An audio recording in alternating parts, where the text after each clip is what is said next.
দিনে দুপুরে money exchange ব্যবসায়ীকে গুলি করে ডলার ছিনতাইয়ের ঘটনা ঘটেছে আজকে মতিঝিলে। এক ব্যক্তিকে ভিড়ের মধ্যে গতিরোধ করে ৩-৪টি মোটরসাইকেলে থাকা দুর্বৃত্তরা ওই ব্যক্তিকে গুলি করে আহত করার পর ছিনিয়ে নেয় তার সাথে থাকা ব্যাগটি। পুলিশের দাবি, ছিনতাই হওয়া ব্যাগে ছিল $১৭,০০০। বেলা ৩টায় মতিঝিলে শাপলা চত্বরের দৃশ্য এটি। সিসি ফুটেজে দেখা যায় মানি এক্সচেঞ্জ ব্যবসায়ী লোকমান হোসেন হেঁটে যাচ্ছিলেন। এ সময় ভিড়ের মধ্যে ৩ থেকে ৪টি মোটরসাইকেল তার গতিরোধ করে। শুরু হয় ধস্তাধস্তি। এক পর্যায়ে লোকমানের কাছে থাকা টাকার ব্যাগটি ছিনিয়ে নেয় দুর্বৃত্তরা। এ সময় ঘটে গুলির ঘটনা, যার একটি লাগে লোকমানের হাতে, অন্যটি পায়ে। এ সময় রাস্তায় পড়ে থাকা টাকা তুলে নিতে হুলুস্থুলু শুরু করেন অন্য পথচারীরা। প্রথমে একটা শব্দ পাইছি, ভাত খাইতে মনে গাড়ি চাক্কা বাস্ট হয়েছি।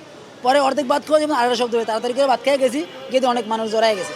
আর শুনি টাকা লয়ে গেছে গুলি করে। আমরা এসে দেখছি যে ভুক্তভোগী এই জায়গায় 2টা গুলি লাগছে, একটা হাতে একটা পায়ে। ঘটনার খবর পেয়ে তাৎক্ষণিকভাবে ঘটনাস্থলে আসে পুলিশ, ডিবি ও সিটিটিসির কর্মকর্তারা। শুরু হয় অনুসন্ধান, সংগ্রহ করা হয় আশপাশের সিসি ক্যামেরার ফুটেজ। আহত লোকমান হোসেনকে উদ্ধার করে নিয়ে যাওয়া হয় মুগদা মেডিকেলে।